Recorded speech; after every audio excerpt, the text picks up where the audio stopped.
Hi, everyone. My name is Amy Cadora, and I am your Global Chief Marketing Officer. And wanted to thank you for welcoming me to your Australia and New Zealand meetings. And wanted to take just a little bit of time to share with you more about our mission and our product development process, our ingredient selection, and then also talk a little bit about body burden, because everything that we're doing relative to our mission and creating our products is designed to reduce your body burden. So first and foremost, we often talk about our product promise. And our product promise is that we will only make products that are safe, effective, and sustainable. And these are the three platforms that we use every single day when we're creating new product concepts, going through the development process, always asking ourselves the questions of, is this product safe? Is it effective? Does it work?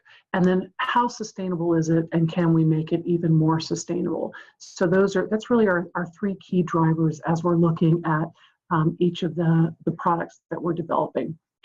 Now, the other area that we look a lot at is research. What's going on out there in the world of research, specifically as it relates to harmful chemicals, their impact on our environment, and impact on our bodies.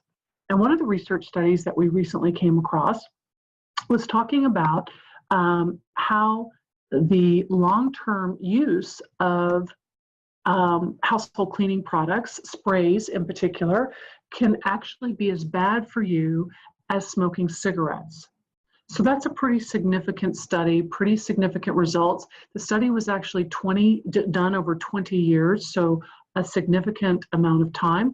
It was done actually in our own native Norway at the University of Bergen, and really, I think, summarizes how bad these particular products can be for you when they're sprayed in the air on a consistent basis. Now, the study itself showed that over those 20 years, using spray bottles to clean your home was the equivalent of 20 years of smoking 20 cigarettes a day. I think that's about a pack a day. So that is huge and such a detriment to our health, obviously. And in addition to that, those that were in the study using these sprays also found that they had a 40% higher risk of developing asthma. So significant issues as it relates to your lung functioning. And the quote from one of the lead researchers here is that the take-home message is that in the long run, cleaning chemicals very likely cause rather substantial damage to your lungs. In addition, let's talk a little bit about VOCs, because volatile organic compounds are the ingredients that are in these spray cleaners that are being sprayed in the air as they're being used. Volatile organic compounds are chemicals that, when you breathe them in, can get lodged into the lining of your lungs and even deep into the lungs, and that's where they go to work, causing the damage, just like this particular report was suggesting, this damage to the lungs. And the damage specifically was that they were not able to exhale as effectively through the breathing tests that they were doing as those that were not using those spray cleaners. So a significant research study validating that we shouldn't be using these harmful sprays on a daily basis in our homes. And as you all know, certainly our microfiber is the perfect solution. And as this lead researcher was quoted as saying, the chemicals are usually unnecessary. Microfiber cloths and water are more than enough for most purposes. So couldn't have asked for a better advertisement for our own Norwex microfiber products. Now, food allergies is another area that we saw a very interesting study this year. And food allergies are on the increase. More and more children in particular are being diagnosed with food allergies. And in Australia, 10% of infants in Australia and New Zealand have been impacted by food allergies. And between 4 and 8% of children under 5 are affected. So a significant number have these issues. And oftentimes when you have one food allergy, it's not just one, it's multiple food allergies. There has been a 5-fold increase in the number of admissions to hospitals, emergency rooms there, due to anaphylaxis from food allergies. So increasing problem, kind of looking at what are some solutions, but also looking at what are the causes. Is it really just an allergen reaction that your body is having to a particular food? And there was a study that was done at Northwestern University to look at just this and say, is it just a food? Is it that immune reaction that the body has, that pretty exaggerated immune reaction that happens when you're exposed to a food allergen? And the study, the hypothesis was that maybe it wasn't. Maybe it was a series of factors that were kind of working together to cause those food allergies. And that was their hypothesis. They went in to study it. Northwestern University, which is a university here in the US.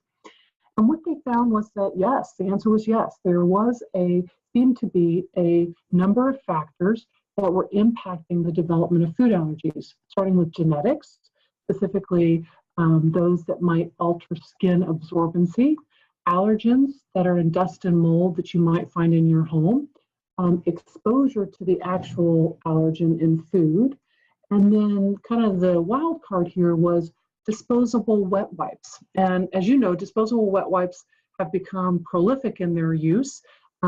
Started out in baby care, diaper care, and then we're using them everywhere, right? Not us, but other people.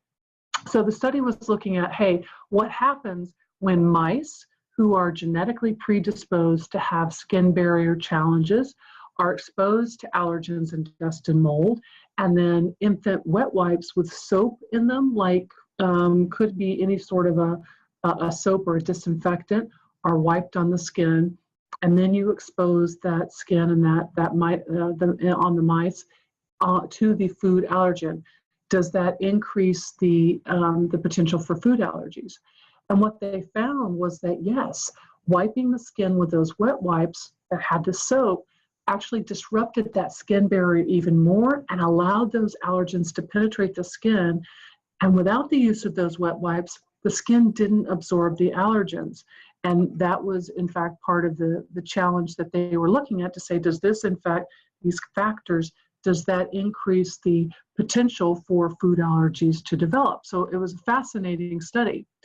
What I also found fascinating was that the four factors, genetically vulnerable Norwex can't help with, but exposure to dust, mites, and mold, of course, we can do that with our microfiber, our dust mitt, or the dry mop.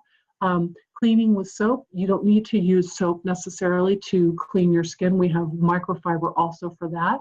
And then the skin contact with problem food, you can easily wash that off with any of our products, and also using microfiber to dry and make sure you're getting it off of the skin as well. So just by using our products, you could potentially reduce 3 of those 4 factors that potentially can develop into a food allergy or contribute to developing a food allergy. Next, I want to talk a little bit about our ingredient screen. This is really important to us in the product development process because we want to put our ingredients through a filter, a pretty stringent filter, before we give them to our chemists in our R&D department to actually go to work developing new and innovative products.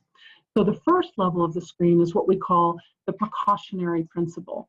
And what this principle says is that we will not use ingredients in our formulas that we think may be an issue, even if there is an absence of overwhelming scientific data. So if we're looking at an ingredient and there's maybe 1 research study, maybe 2 that says, hey, there is some link to this being a carcinogen or some link to this being an endocrine disruptor, that's enough for us. We like to take the path of first do no harm and use that precautionary principle, kick that ingredient out of our filter. The second level of the risk assessment is then looking at global regulatory requirements, limitations on ingredients, what they have on their no-no list that they don't want you to formulate with. And so we look, of course, at each of the regulatory agencies in US, Canada, Australia, New Zealand, Europe, Asia as well. And if an ingredient is on their list, we don't include it in our list either. So it gets added to our no-no list. And at this point, we have more than 2,000 ingredients we do not allow to be formulated in our product. So a pretty substantial list that our chemists are not allowed to use. The last step in the process is what we call our final risk assessment. If it's past the first two, in that global regulatory assessment, sometimes ingredients might be allowed at a certain level, certain percentage. Well, that's not entirely good enough for us, so we take a look at those ingredients before we'll allow them in, and look at them for all of these different issues. So whether it's allergenicity, eye irritancy, genotoxicity, phototoxicity, all the way down to aquatic toxicity, we look at each of those ingredients that's passed the first two filters against this to then determine whether or not we want to include it in our formulas. So it's a pretty stringent funnel that it goes through. It's a gauntlet that each of those ingredients goes through. It's not made to be easy intentionally. This is the first place that we start with our product development. So we want to start with the cleanest ingredients that do no harm to both you, your family, or the environment. And that, of course, means that at the end of the day, we have our safe haven on each of these ingredients, and our R&D team can move forward with playing with them and looking at innovating into new products with them. Lastly, I wanted to talk a little bit about body burden. Now, body burden is, continues to be a significant issue, and I want to talk about what it is, why it's important, and then what can we do to try to reduce it. Body burden, total number of chemicals that are present in the human body at any time. You may think that there are no chemicals in the body, but what research is showing us is that there are chemicals that do get into the body and can do damage there. Some stay a very short period of time, and they have a short half-life, so your body can process through them quickly. Others can get lodged in your organs and your tissues, your adipose tissue, your fat, and they can stay there for a very long time. And it's when they're staying there for a long time that they can do the most damage. Body burden, when we have done studies, we found up to 700 contaminants in the blood of adults. And what we know from looking at those contaminants is that the timing of the exposure is really key. So we know that if you are in particularly vulnerable periods of development, for example, when a woman is pregnant with a baby, or going through puberty, or going through menopause, other hormonal or growth times, your exposure to those chemicals can be much more significant in terms of its negative impact on your health, on your body. We also know that while small doses may not impact adults because we have a more mature physical system and we can maybe process those chemicals better, children and toddlers and babies, those small doses can negatively impact them because they're much smaller. And they're much more metabolically active, especially during those early years. So those chemicals can have a much more significant impact on them. What happens when you have a body burden, a higher body burden? Well, permanent damage to developing brains. You can have lower IQ. Of course, harm to that endocrine system, and that's your hormone system that regulates not just your reproductive hormones, which we're so familiar with, but other hormones in the body too, whether it's those that make you hungry, those that make you feel full, those that make you happy. So that harm can also be permanent. And one area that we're looking a lot at is the fact that some of the exposure to these harmful chemicals can actually impact your DNA. And looking at that and realizing that when you change and impact your DNA, we're passing those changes on to our children through the DNA process, through our genetics. Common and persistent toxins in our environment are things like PCBs, organophosphate pesticides, flame retardants. Some of these haven't been used in decades, but they are persistent in our environment. They're in our waterways and keep staying in our waterways. They're in our where our food might be being grown, and so we're consistently being exposed to it and eating it, or being exposed to it in the air. And those are some of the biggest challenges we face, are those persistent toxins. There was a study that was done roughly 15 years ago by the Environmental Working Group, a research group here in the US. And what they found was that in the cord blood of the newborns that they tested were more than 200 contaminants. And this was really a surprise to them because you, I think, assume that babies are protected by the placenta from the harmful exposure that perhaps the moms had been through the course of their lives. But in fact, that was not the case in the test. In addition, the cord blood showed that they were exposed to mercury, 83% of them, 89% exposed to those organophosphate pesticides, and 100% had lead, PCB, and the PBDEs in their blood from the cord blood. So pretty significant. And I think really started, or rather solidified, the movement for looking at doing more research and trying to better understand how those chemicals were impacting us, how those exposures were impacting us. So all that being said, how do you reduce body burden? That's the big question. Well, you need to reduce the number of products that contain harmful chemicals, and you do that, well, you've got to think about the different exposure routes that those chemicals have, right? You're breathing them in, you are eating them, consuming them, or maybe through touch, through products that you're putting on your skin. So those are the three key areas to look at reducing if you want to think about reducing that body burden. Through breathing, pretty easy. Think about reducing, again, those VOCs, those sprays, those with the harmful chemicals in them in your home. The more you reduce and use our products like microfiber and water, the better off you and your family are for sure going to be. Also, consider the use of air purification. I do this in my own home. I do it primarily in the bedrooms because that's where we spend most of our time. And I look for a high quality HEPA filter that can pull out more of those contaminants, the most number of those contaminants. So that's a good way to try to reduce your body burden through inhalation. Eating, that's another way that we can be exposed to those chemicals. So think about clean eating.